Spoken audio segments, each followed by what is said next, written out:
To the third quarter, a foot race here. Morris going on Goo. Morris over Goo with the poster slam. Which creates that opportunity for him. Dotson will drop it down as Morris fires it through. Another turnover coming out of the timeout, not what Memphis wanted. And an authoritative slam and another and one. Opening minutes here in quarter number 2. Morris to force the issue, takes it right to the rim, and he knows how to finish around that basket.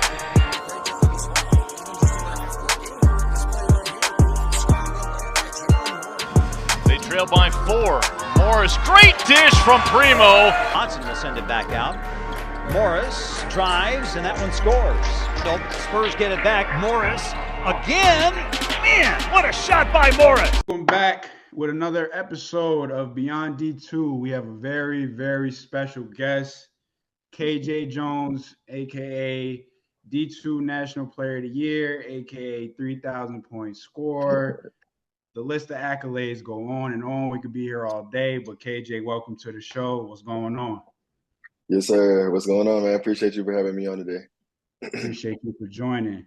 So we're going to get right into it. So talk to us a little bit about your background, where you grew up, and eventually why you chose Emmanuel. Yeah, so I grew up on the south side of Atlanta, about 25, 30 minutes south of downtown. And I mean, my love for basketball started when I was very young. I played a lot of different sports, but I gravitated more towards basketball because I was pretty good. I was better at it than I was at other sports. And I kind of just took off from there.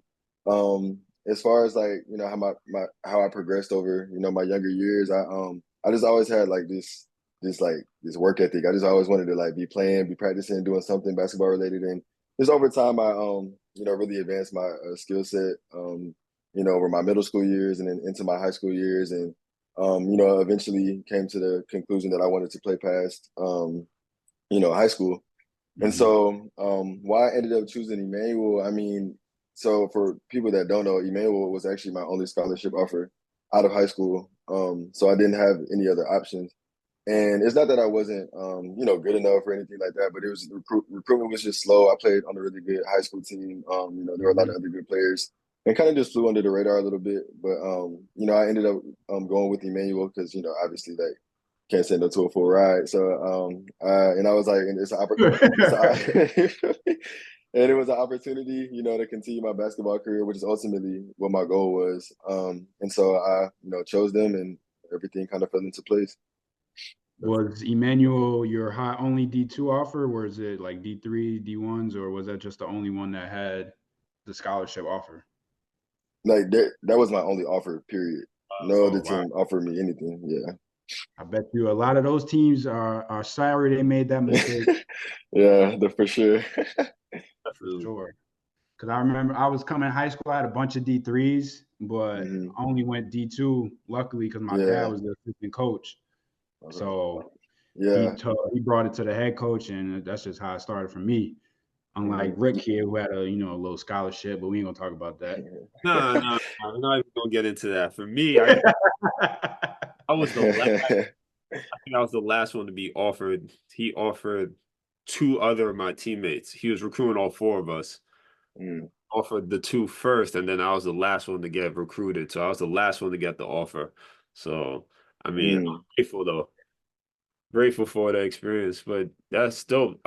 Bro, your story is great, you know, like how you got to Emmanuel. Can you tell us a little bit about like your time at Emmanuel, like your freshman year? What was that like? You know, you play with a chip on your shoulder. What was that like?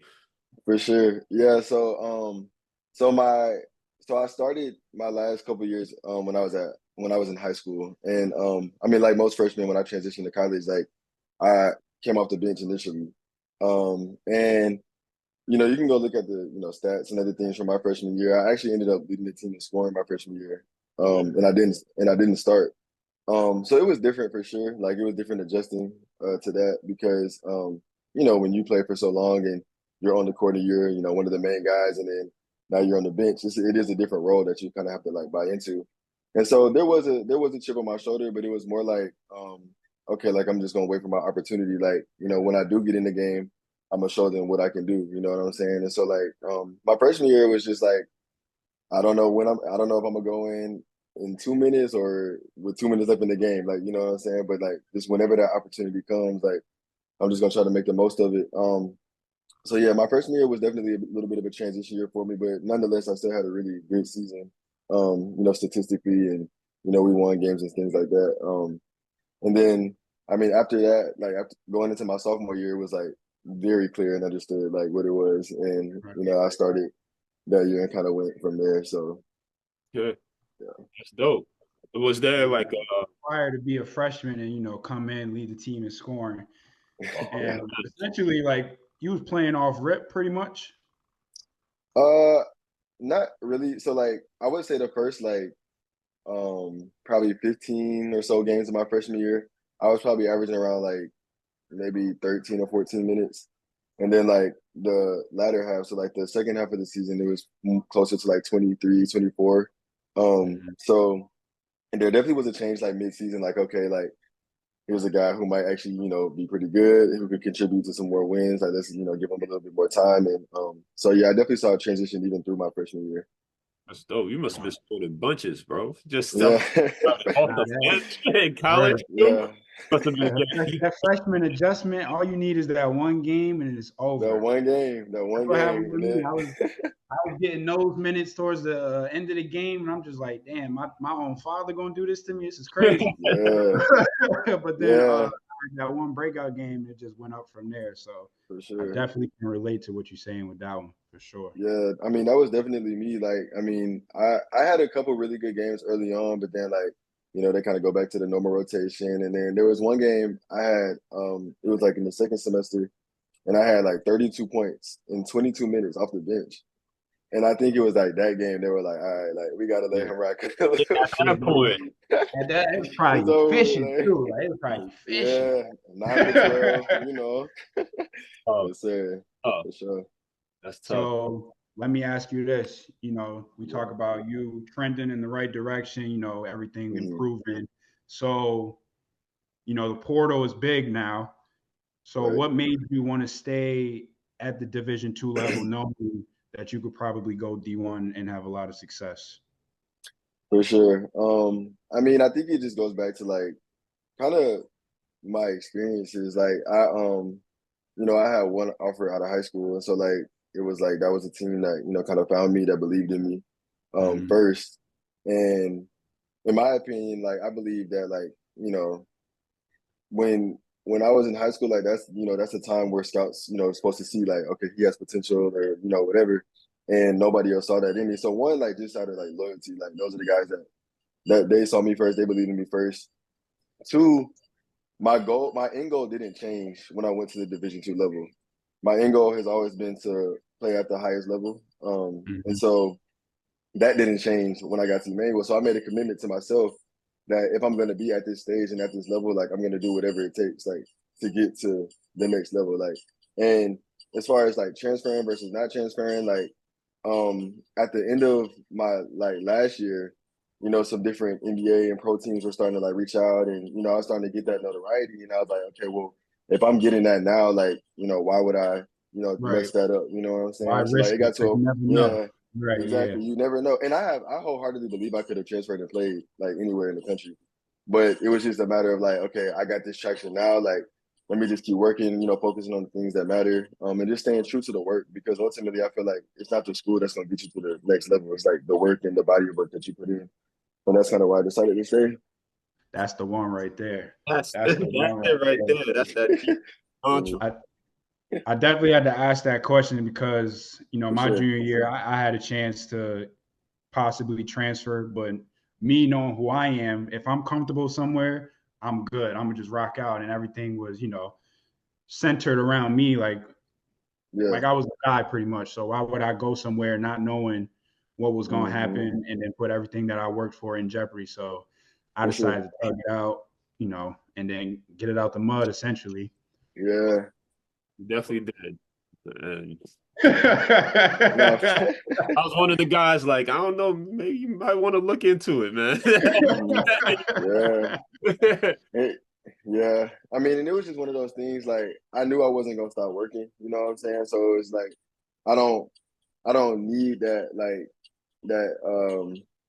everything else that comes with it, because that's essentially why I would have ended up transferring. The lifestyle change, the NIL and everything else that's kind of new to the college game. But like I didn't want to do that and start doing things based off of things that didn't get me to where I am now. Right. So I just had to flip the script a little bit. Oh, that's A lot of people need to have that mindset that you have.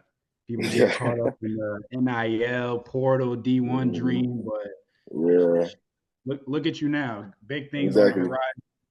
I've Yeah. been telling you, I'm a big fan, big believer in your game, your work ethic, all that. Appreciate it. So Yes, sir. I'm excited to see, what the future holds for you. I know you got a great family behind you. They always reach out, Yeah. talking about Facts. highly about you. Shout out And to told y'all. to KJ, I love it. I love it. I love it. Appreciate that. Yeah, for sure. And so tell us a little. I know you got invited to the Damian Lillard that camp, and you're the only Division II player that got Yeah. invited. What was that like, getting that invite from the Dame Lillard and two being the only Division II player there? Did they? What was the I guess the energy or the vibes at the camp? Yeah. So getting the invite was, it was pretty special, obviously. Like being the only Division II guy to get that invite was awesome. And I just remember my first reaction being like, what? Like, how did they find me? Like, because not only do I go to a Division II school, but like it's one of the smallest schools in the country. Like, so like it's like, how did y'all find me all the way out here?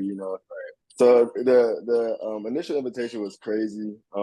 I was just like, man, like I didn't even know like really what to do for real, but I was just like, yeah, I'm definitely there. Like I'll definitely be there for sure. Like and then as far as vibes, everybody was cool, man. Like it was like one of them environments. Everybody was pretty like humble. Everybody kind of understood like if you were here, like you belong. Like there's a reason why you're out here. Nobody's out here on accident. And then Phil, who is Dame's trainer, the director of the camp, he also made it clear like you guys are all superstars in your own right. You guys wouldn't be here if y'all weren't good enough. And so they also made the emphasis that like, because that's the case, we want you guys to grow even more so outside of just basketball, like, the mental side of it, being accountable, sticking to like, what the formula is, the stuff that really matters when it comes to being a professional and, maintaining, at the professional level. And so it was a really good vibe. Everybody was very nice, very personable. And that's, honestly what made it the best experience, just the fact that even like Dame, like, it wasn't like it was like Dame and then like us. It was like, nah, like, y'all my guys. Like, what's up? Like, y'all need to talk. What's going? Like, it was like almost like a big brother right away. Like, and so it was really cool to be in that environment, and it was just an overall really good experience for me. That's dope. That's great to hear, bro. Because facts. that, especially for any of you guys, that just being in that environment and seeing and being in a great atmosphere that's uplifting and building and building you guys up and preparing you for the next stage of life, regardless if it's basketball, is what you need. And For sure. I'm glad you got to experience that, because you're sure. Just speaking to you, already sound very mature for you, especially for your age, and so Appreciate it. got a great mindset. So that's dope. I'm glad that worked out, bro. Because yeah, man, appreciate that. I guess I gotta talk about it. I don't know if Jay gotta talk about it, but bro, 3-time player of the year, man. You gotta tell us a little bit about it. Yeah, you gotta tell us about that. You gotta tell us about what it's like playing in the tourney. He got to play in the tournament. I never got to play in the tournament. Yeah, for sure. As far as like player of the year, man, 3 times. Again, it just goes back to the work, man. Like it's not some secret like you feel it's not some secret recipe, some formula, but like really though, like I think it is truly like my discipline, my sacrifice. Like a lot of times, like during the summer times, like my coaches would reach out and be like, what you doing for fun this summer? And I'd be like, I'm in the gym, like, and I'd be dead serious. Like I'm not even trying to be funny. Like I'm going to the gym. I got weights at 5 a.m. I got to shoot around at 12, workouts at 4, pick up at 8. Like a lot of my days look like 3 or 4 days of workouts during the summertime. And so like I actually put in those hours. And like it's funny because people ask me all the time, like, how do you get so much better? And it's just like I just go work on my game. Like I just go put in the time. Like And that's really the secret to the success is just putting in that time and honestly like doing it on the days you don't really feel like it, because I mean every day isn't easy. It's not always easy to get up at 5 in the morning to go work out or whatever. But I know those are the days that you separate yourself from other people. And so like yeah, just like and then as far as like I mean, when it comes to accolades like player of the year and stuff like that, like, I pride myself on being like really efficient and playing on both sides of the ball.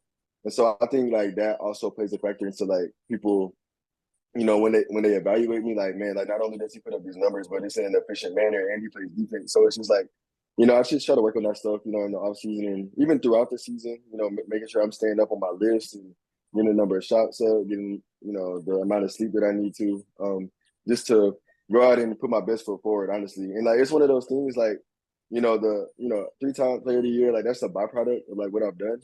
But even if I, weren't to win those awards, I would have known that I put my best foot forward because of like, the work and the stuff that I put in. And then, I mean, as far as the tournament, I was fortunate enough to go to the tournament 3 times. My sophomore year, we lost in the Sweet 16 game. So that was really cool. It was at Lincoln Memorial. Last year, we lost in the first round to Augusta. And then this year, we lost in the second round to Lander University. But it's always been fun playing in the tournament. Everybody's there. It's usually a pretty deep crowd. The number 1 seed host, so it's a lot of space, a lot of really big gyms. The atmospheres are pretty crazy, like a lot more intense than your regular season games, of course. And it is a different experience, like when everything is on the line. Like, you have a guy on another team who hasn't hit a 3 all year, hit 5 threes. Like, you know what I'm saying? Like, it's just, you never know what can happen, which is why they call it March Madness. But it's always a fun experience playing in the tournament. And I wish we could have went a little bit further this year, but we ended with the best record that we've had since I've been there. I think we finished 26-7, so it was a successful season nonetheless. Yeah, so I'm proud of our guys, for what we accomplished. That's what's up. So playing in the tournament, anything that you think like the D2 tournament can improve on to make it, more than what it is, in your opinion? Yeah, I mean, yeah, it's just a lot of stuff like I don't know like what can and can't be done. But like I mean, just as far as like reseeding, how they reseed the tournament, Yeah, it's really I don't like that. I don't like that. Yeah, it's weird because like I wholeheartedly believe this. Like and I think it's actually backed up by facts. But our region is one of the toughest, if not the toughest region in the country. Right. Like we have, I think like this past year we had the most teams like in and out of the top 25 than any other region. And it's like our region is so good that we beat up on each other because they seed us by region. So like, Right. but I wholeheartedly believe there are like 3 or 4 teams in our region that can make it to the Elite Eight if the entire tournament was seeded differently. And I think part of that might be like because of money or location or whatever. But I think that would be a huge like really good change that they could make just as far as just competition, because like you have us like just pretty much in war zones from the beginning of the tournament. Yeah, exactly. And so like it's tough, like in the tournament, seeing those same teams and then only one gets out, and that's tough. So I would probably change that. And then like I mean stuff like just like traveling to, how at the D1 level they have like regional sites to start off, and then like the Sweet 16 is in a different place, like kind of like that too, like because like for the D2 tournament, it's like the first 3 games are hosted at the region number 1 person's site or whatever, and then the last 3 games are at one site. But it's like it'd be cool to like travel a little bit just for the experience, like experience. Yeah. Because I was looking at the bracket because like past few years I've been really into the D2 realm of basketball. So I was looking at the bracket, like they do 1-8, and it's not like I would rather like how D1 does it 1-16. Yeah. And then the Elite 8, it's another reseeding. It was very confusing. I didn't like it, but it is what it is. Hopefully, maybe we can lead the change. D2HoopsToo, brick by brick. No, for sure. I got it's like more of an off-topic question, but I know you talked about efficiency. So is there anybody that you watched growing up that you embodied your game after? Just even watching some of your highlights, you're a 3-level scorer. Definitely. Is there anybody like that you watch growing up? 90 is so tough, bro. That's funny.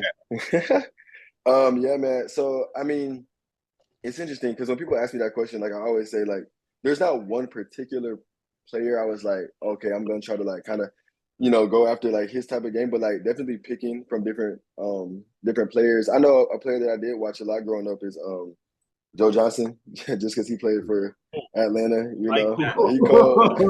I like that. I I was like, yo, you I feel like me? Like, Joe Johnson. I like that answer. yeah, for sure. Nah, I mean, he was just, bigger guard, got to his spots, the midi, the three at the rim, So he was just, and I'm from the Atlanta area, so, I watched the Hawks a lot growing up. So he was definitely a guy that I, kind of try to emulate some stuff from, even from a defensive standpoint too. So definitely him. I would say like now, like in today's time, I watch guys like Derek White, guys who kind of came from the same, situations or whatever. Kind of how he's molded his role into the league, Haywood Highsmith plays for Miami, like another one. And then like as far as like pace and different things like that, I like watching Shea. Shea is really tough. And so, just kind of trying to pick and choose from different players, like what I like, and kind of molding it into my own way, my own game, So I try to learn from, I'm just a sponge. I try to learn from everybody. Right. Side note, I always say Devin Booker. No, sorry. I always say DeMar DeRozan was the first person to bust my ass when I left college. Yeah. But that you said Derek White, I remember Summer League. My first year in Summer League, he was with the Spurs. I was with the Hawks. Yeah. He was cooking us to the point where we called a timeout. I'm in the huddle like, yo, I got him. Like, enough's enough. I got him. Man, violated me too. I was he got it. That's funny. That's funny. No, he's tough. No, he's a dog. He's a dog for sure. He should have been an all-star, in my opinion. But for sure. I like how you said you watch guys like Highsmith and Derek White, because that just shows that when you get to obviously the roles change as you get to the next level, For sure. You're already looking at how those guys came from a similar situation and what they're doing in the league. So exactly. Yeah, kudos to you. I like everything that you have a great mindset, bro. So that appreciate that. Very mature past year. How old are you? I just turned 23 2 days ago. Happy birthday. Happy birthday. Happy belated. Appreciate it. Very mature. Yes, boy, you sound like you got wisdom. No, I'm definitely a fan. Yeah, that's love. I appreciate it. Yeah. So with everything going on, what's next for KJ? What's next? Yeah, so I don't know if it's not like released yet publicly, I guess, but like I don't think I cannot say it. But I got invited to the PIT this year. So the Portsmouth Invitational out in Virginia. Yeah, so I got invited out to that. What that is, all 30 NBA teams will be there. That's dope. Top 60, the top 64 seniors in the country are invited. I'm again the only Division II invite. So that's in a couple weeks. And then there have been a number of teams. So this past season, there were over 15 NBA representatives at either practices or games. And so I'm going to be able to get a lot of pre-draft workouts and stuff for different teams and stuff. And that'll all be scheduled throughout like May and June, leading up to the draft. So I got some really good emotion going. At this point, it's really just going out there and just doing what I do and seeing where I fall. But as of right now, I got a lot. Pretty much everything you could ask for going for me. So for sure. I'm assuming you already you tapped in with an agent. You and your family handled all that stuff. Yeah, so I just signed with my agent 2 or 3 days ago. So yeah, that all just happened in the last week or so. You on top of everything. You got it. Oh, he's a smart. Yes, I like to believe I'm tapped in with the NBA. So yeah, I'm gonna be. For sure. I got you. I'm trying. Okay, I got you. I'm like, yo, KJ, talk about it. Yeah, no, that's love. I appreciate that. Yeah, I got you for sure. Definitely, bro. Good, but no, yeah. KJ, Definitely keep doing what you're doing. AJ, I got you. appreciate you for taking time out of your very busy schedule. So thank you again, bro. We're definitely fans of you as a person and your game on the court. We're rooting for you, bro. If there's anything that we can do to help get you to wherever you need to go to, or if we just posting, reposting you, we got you. Yeah. Don't hesitate. No, Yeah, out. for sure. I've been I telling Rick too. I was like, bro, I think he has a chance to really like get He's drafted. I've been been telling him. doing that for for like sure. a year and a half now. A year. Yeah, I'm like, bro, if you watch, you can just tell he knows basketball and he's willing to adapt. I'm like, bro, he has a chance to get drafted. Yeah. Two-way shit. If you Yeah. want to do E-League, E10, whatever it is, like I Mhm. believe in you. We root, like he said, we rooting for you. We want nothing but the best. Yes, Keep sir. putting D2 on. Yeah. I got you, man. Just Nah, keep I being, appreciate it. nah, I for appreciate sure. it for real, because it's tough, man. Like, I mean, being at a smaller college, getting that visibility, and obviously, I think y'all are doing a really good job highlighting, Division II basketball, and it's been done a lot for me as well. So like, I appreciate y'all for doing what y'all do too, because there's not a lot of people advocating for us and vouching for us. So I Really appreciate not. y'all. It's really not. So we, D2HoopsToo. We trying to move the You feel needle, me? man. Come on. Facts. We hoop Come too. on. Nah, for real though. But KJ will holler at you, bro. You have a great rest of your Yes, day. sir. Appreciate it, man. Y'all too. Appreciate y'all. Appreciate you, KJ. Yep. See y'all.